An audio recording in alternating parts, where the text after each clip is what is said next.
নমস্কার, কিষাণ বাণীর আসরে আপনাদের সকলকে স্বাগত জানাই।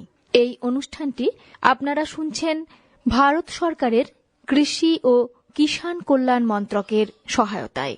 আজ আমরা উপস্থিত হয়েছি বীরভূম জেলার লাভপুর ব্লকের ঘাটতোর গ্রামে। আমাদের সঙ্গে আছেন মহিলা চাষী বন্ধু স্বাতী মণ্ডল মহাশয়া। নমস্কার স্বাতী দেবী। নমস্কার, আমি স্বাতী মণ্ডল। আমি লাভপুর ব্লকের ঘাটতোর গ্রাম থেকে বলছি। চাষবাস সংক্রান্ত নানান কথা জানবো আমরা আজকের আলোচনায়। আমাদের আজকের আলোচনার মূল বিষয় গ্রিন হাউস শেড নেট তৈরি ও তার ব্যবহার।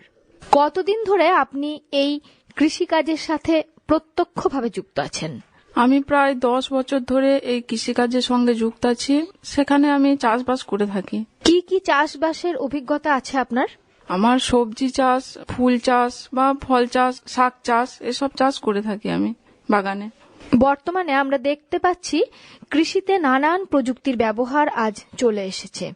মহিলা কিষাণ সশক্তিকরণ পরিযোজনায় মহিলাদের স্বাবলম্বীর লক্ষ্যে নানান আয়মূলক কাজের মধ্যে একটি প্রধান কাজ হল গ্রিন হাউস শেড নেট তৈরি এবং তার ব্যবহার।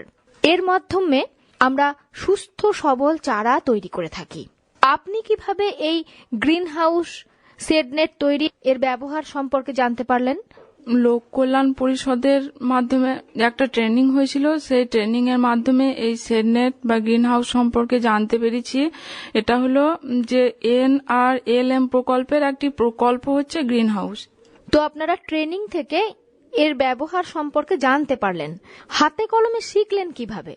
লোক কল্যাণ পরিষদের সাহায্যে শিখেছি। এটা ওনাদের সহযোগিতায় এই শেড নেট বা গ্রিন হাউসটা আমরা তৈরিও করেছি। ওই ট্রেনিং এর মাধ্যমে কাজের সাথে মিশে এটা জানতে পেরেছি এর ব্যবহারটা। এই যে শেড নেট তৈরি করেছেন, খরচ কেমন হয়েছে? শেড নেট তৈরি করতে খরচ হয়েছে প্রায় 88,000 টাকার মতো, আর সমস্তটাই লোক কল্যাণ পরিষদই বহন করেছে। ওনারাই সবটাই দিয়েছেন, আর ওনাদের প্রশিক্ষণপ্রাপ্ত কর্মীরাই এই ফ্রেমটি বানিয়ে দিয়েছেন। 88,000 টাকা খরচ হয়েছে। কত কাঠা জমির ওপর আপনি এটি বানিয়েছেন? এটি প্রায় 3 কাঠা জমির উপর বানিয়েছি। আমার বাগানটাও হলো 10 কাঠা, আর গ্রিন হাউসটা আমি তৈরি করেছি 3 কাঠা জমির উপর। এই যে গ্রিন হাউস শেড নেটের সাহায্যে আপনারা বিভিন্ন কাজ করে থাকেন আপনারা বলছেন, তো আমরা জানতে চাইছি যে মূলত কি কি কাজ আপনারা এর মধ্য দিয়ে করছেন। এই শেড নেটটি আমার অনেকটাই বড়। এটা 40 ফুট লম্বা, 20 ফুট চওড়া এবং উচ্চতাও 12 ফুট। তো এখানে আমি চারা তৈরি করি, আবার চারা তৈরি করার পর চারাটা তৈরি হয়ে গেলে যেটা বিক্রি করি, সেই বিক্রি করার পর অবশিষ্ট যে চারাগুলো থাকে সেগুলো আমি এখানে লাগিয়ে দিই। তাহলে চারাটাও তৈরি হয়, আবার আমার বিভিন্ন ফসলও আমি এখানে লাগাতে পারি।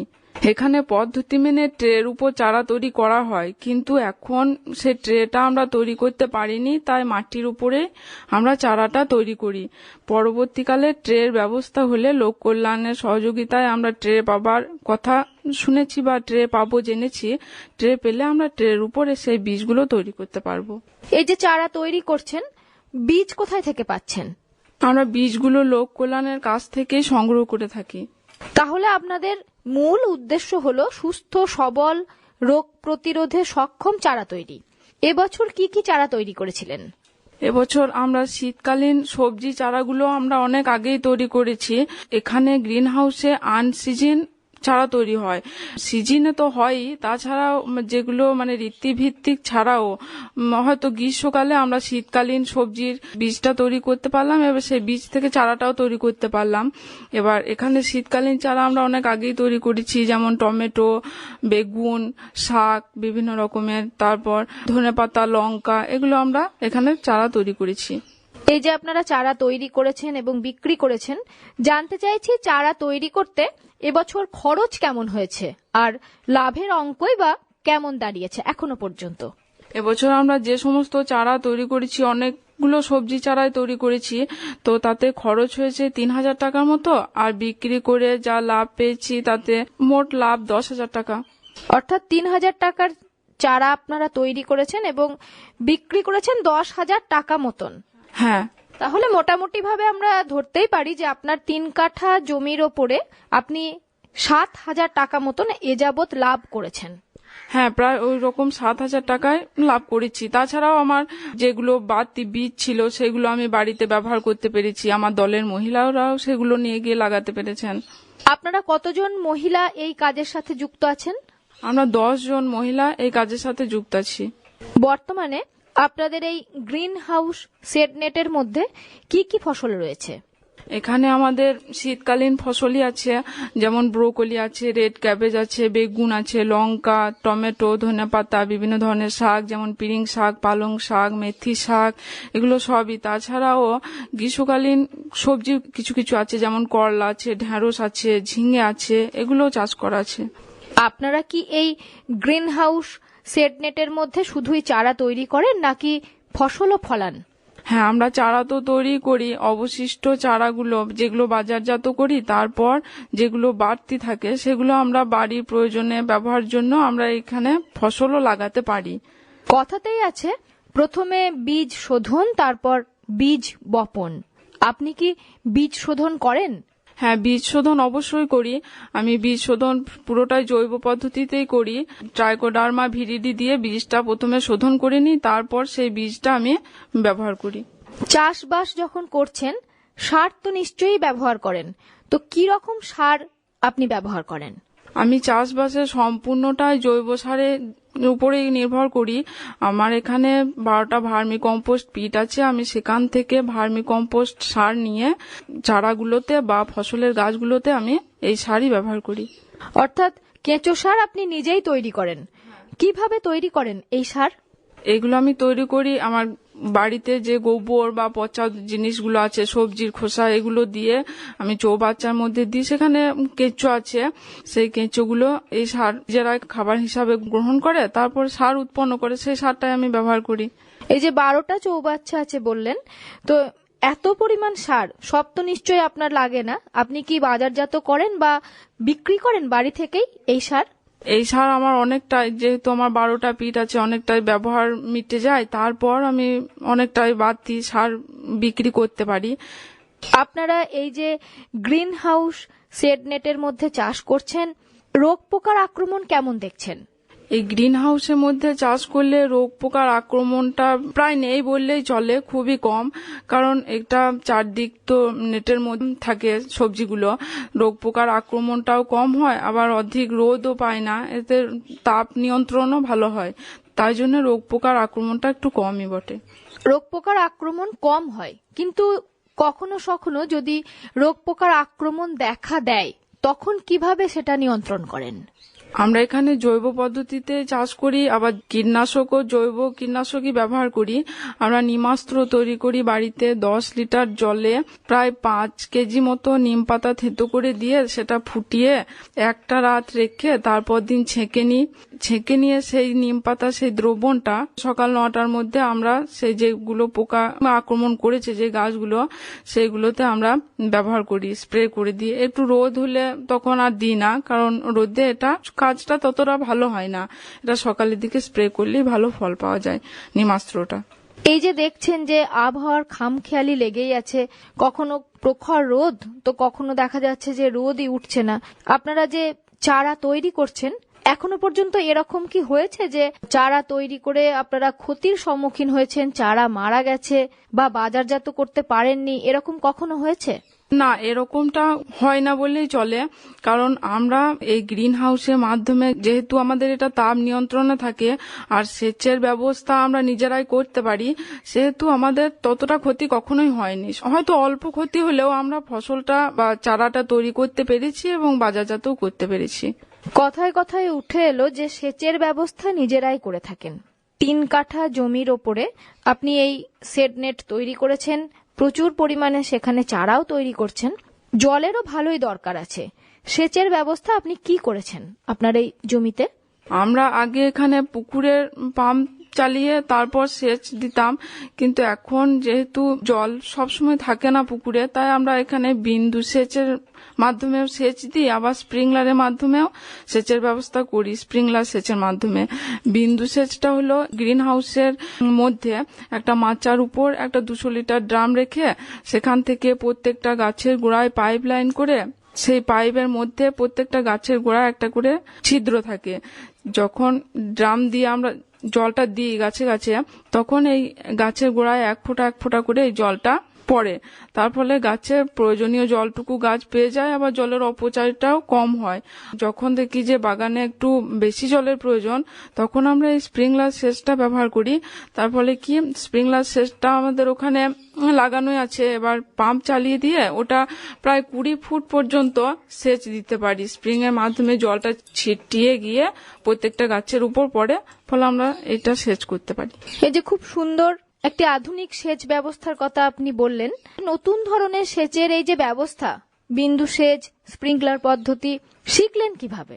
আমরা এটা লোক কল্যাণ পরিষদের কাছ থেকে শিখেছি, বিভিন্ন ট্রেনিং এর মাধ্যমে ওনারা আমাদের এই ট্রেনিংটা দিয়েছেন এবং এ সম্পর্কে শিক্ষা দিয়েছেন। মাটির তলা দিয়ে পাইপ যাচ্ছে এবং সেখানে ছিদ্র করা থাকছে, সেই ছিদ্র থেকে আস্তে আস্তে এক ফোঁটা করে জল গাছের গোড়ায় পৌঁছাচ্ছে এবং এতে জলের অপচয়ও কমছে, বেশি পরিমাণ জলও আপনার লাগছে না। জানতে ইচ্ছে করছে যে সমস্ত রকম গাছের জন্যই কি ওই ছিদ্রটা একই থাকে, না এক এক রকম চারার জন্য ছিদ্র এক এক রকম করা হয়? এক এক রকম গাছের জন্য আলাদা আলাদা ছিদ্রটা করা হয়। যেটা ছোট গাছ সেখানে একটু কম ছিদ্র থাকে, কারণ তার জলটা একটু কম প্রয়োজন।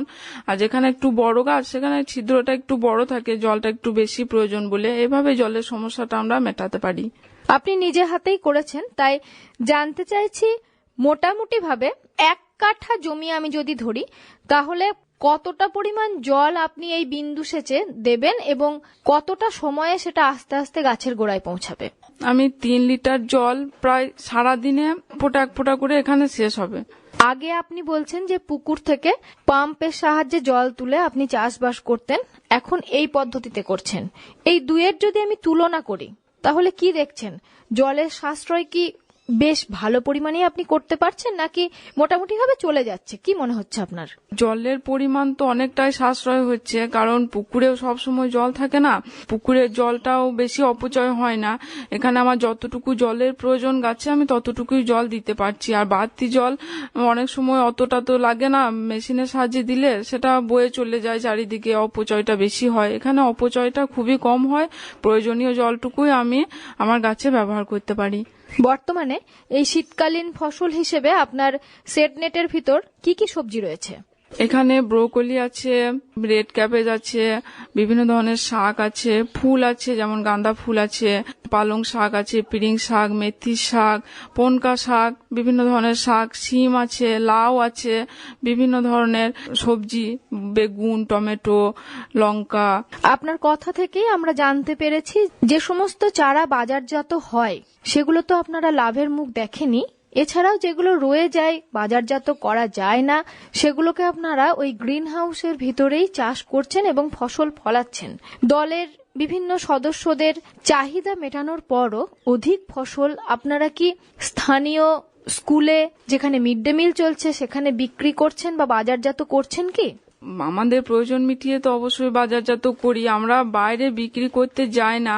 অনেকে চাহিদা হলে তারা নিজেরা এখান থেকে এসে সংগ্রহ করে নিয়ে যায়। সেটনেট ছাড়া বর্তমানে আর অন্য কোনো কৃষিকাজে আপনি যুক্ত আছেন কি? আমার যেহেতু জমিটা বড়, 10 কাঠা মতো জমি, তাই আমার তো গ্রিন হাউস বা সেটনেটটি 3 কাঠার উপর, বাকিটা আমার একটা পুষ্টি বাগান আছে, সেখানে বিভিন্ন রকম ফুল ফল সব ধরনের গাছই আছে। সেখানে একটা ডোবাও আছে, তার পাশে কলা গাছ আছে, কিছু ভেষজ উদ্ভিদ আছে। ডোবা আছে, কলা গাছ আছে, ভেষজ উদ্ভিদ আছে। আমরা জানতে চাইছি বিস্তারিতভাবে সেই বাকি 7 কাঠা জায়গার উপরে আপনি কি কি চাষবাস করছেন, কিভাবে করছেন, কতটাই বা লাভের মুখ দেখছেন? শীতকালীন সব ফসলই লাগানো আছে, আবার ফলের গাছ আছে, নারকেল গাছ, কামরাঙা গাছ, আম গাছ, সেরকম ফলের গাছ আছে, বিভিন্ন ফুল গাছ আছে। এগুলো প্রায় সারা বছরই ফল দেয়, যখন যেটা সময় সেটা সেরকম ফল পায়। আর যখন যে মরশুমটা গ্রিন হাউসের বাইরে, সেই মরশুমি ফসলটা আমরা এখানে চাষ করি। গ্রিন হাউসের মধ্যে বীজটা তো তৈরি হয়, বাইরে শীতকালীন ফসল, গ্রীষ্মকালীন ফসল সব মিলিয়ে আমরা বাড়ির চাহিদাটাও মেটাতে পারি, বাইরেও বিক্রি করতে পারি। এর ফলে আমার লাভটা বেশ ভালোই হয়। ঘরোয়া পুষ্টি বাগান তৈরি করেছেন, তো এটাও কি আপনি সম্পূর্ণ জৈব পদ্ধতিতেই করেন, নাকি এখানে রাসায়নিক ব্যবহার করে থাকেন? এটাও সম্পূর্ণভাবে জৈব পদ্ধতিতেই করে থাকি। আমার তো ভার্মি কম্পোস্ট সার বাড়িতেই তৈরি করি, সেই সার এখানে ব্যবহার করি। কীটনাশক ওষুধও বাড়িতে তৈরি করি, নিমাস্ত্র সেটাও ব্যবহার করি। এভাবে পুরো চাষটাই আমি জৈব পদ্ধতিতেই করে থাকি। এর সাথে সাথে আপনি ভেষজ উদ্ভিদও বেশ কিছু লাগিয়েছেন। কি কি ভেষজ উদ্ভিদ আপনার বাগানে আছে? কালমেঘ আছে, নিম পাতা আছে, অ্যালোভেরা আছে, পাথরকুচি আছে, তুলসী আছে, এই সমস্ত ভেষজ উদ্ভিদ আছে। বিভিন্ন চাষবাসের সাথে সাথে আপনি ভেষজ উদ্ভিদও চাষ করছেন, এর কি কোনো নির্দিষ্ট কারণ আছে? অর্থাৎ পোকামাকড়ের আক্রমণ কম হচ্ছে, রোগের হাত থেকে মুক্তি পাওয়া যাচ্ছে, এ ধরনের কি কোনো কারণ আপনি দেখতে পাচ্ছেন? ভেষজ উদ্ভিদ লাগালে পোকামাকড় কম হয়, আবার বাড়িতে অনেকটা উপকার পায়। যেমন বেগুন গাছের মধ্যে গাঁদা পাতা এসব চাষ করলে বেগুন গাছের অনেক উপকার হয়। তাছাড়া বাড়িতে অ্যালোভেরা, তুলসী এগুলো ব্যবহার করতে পারি। তুলসী গাছ যেমন সর্দি কাশিতে উপশম হয়, নিম পাতা বিভিন্ন ক্ষেত্রে আমাদের উপকার হয়। এজন্য বিভিন্ন উপকারের জন্য আমরা এগুলো ব্যবহার করে থাকি। এই যে 10 বছর ধরে কৃষি কাজের সাথে যুক্ত আছেন, নিজে হাতে এত কিছু করছেন, এই চাষবাসের সাথে প্রত্যক্ষভাবে যুক্ত হবার জন্য অনুপ্রেরণা পেলেন কার কাছ থেকে? আমাদের লোক কল্যাণ পরিষদের সাহায্যে তো বটেই, তাছাড়া আমার বাবার কাছ থেকে আমি এই অনুপ্রেরণাটা পেয়েছি, উৎসাহ পেয়েছি, সহযোগিতাও পেয়েছি। ফলে আমি চাষটা এখনো পর্যন্ত এত ভালোভাবে করতে সম্ভব হয়েছি। গ্রিন হাউস, শেড নেট তৈরি করেছেন, ব্যবহার করছেন, চারা তৈরি করে লাভের মুখও দেখছেন। প্রথমেই আপনি জানিয়েছেন যে এই শেড নেট তৈরির প্রাথমিক খরচা লোককল্যাণ পরিষদ বহন করেছে। পরবর্তীতে এটাকে রক্ষণাবেক্ষণ করবার জন্য যে সমস্ত খরচ খরচা, সেটা কি আপনারা নিজেরাই চালাচ্ছেন? রক্ষণাবেক্ষণের জন্য যে খরচ খরচাটা সেটা আমরা নিজেরা বহন করছি, কিছুটা লোক কল্যাণের সহযোগিতায় ওনারা আবার এটা নষ্ট হয়ে গেলে ওনারা বলেছেন আবার এটা মেরামত করে দেবেন। অর্থাৎ প্রথাগত চাষবাস শুধুমাত্র ধান চাষ নয়, শুধুমাত্র গম চাষ নয়, যদি আমরা একটু অন্যরকম ভাবে ভাবতে পারি, সরকারি সহযোগিতা সব সময় আমাদের পাশে আছে, তাহলে আমরাও কিন্তু কম জলে, কম জায়গায় উন্নত মানের চাষবাস করে অধিক লাভের মুখ দেখতে পাবো। এখনো চাষবাস যথেষ্ট লাভজনক, কি বলেন আপনি? হ্যাঁ, অবশ্যই চাষবাস লাভজনক, কারণ চাষ করে অনেকের জীবিকা নির্বাহ করেন, ফ্যামিলির খরচ খরচা বহন করেন। উন্নত প্রথায় চাষ করলে অবশ্যই তিনি লাভ পাবেন। রাসায়নিক সারটা আমাকে কিনতে হচ্ছে না, আমি বাড়িতেই জৈব সার, কীটনাশক ওষুধ এগুলো তো বাড়িতেই তৈরি করতে পারছি। ফলে আমার খরচাটাও কম, বিক্রি করে আমি লাভটা সম্পূর্ণরূপে বেশিরভাগটাই আমি লাভ পেতে পারি। অনেক ধন্যবাদ আপনাকে। এতক্ষণ আমাদের সঙ্গে ছিলেন লাভপুর ব্লকের ঘাটতোর গ্রামের মহিলা চাষী বন্ধু স্বাতী মণ্ডল মহাশয়া। আশা করি আমাদের আজকের আলোচনা চাষী বন্ধুদের কাজে লাগবে। সকলকে ধন্যবাদ জানিয়ে শেষ করছি আজকের কিষাণ বাণী অনুষ্ঠান।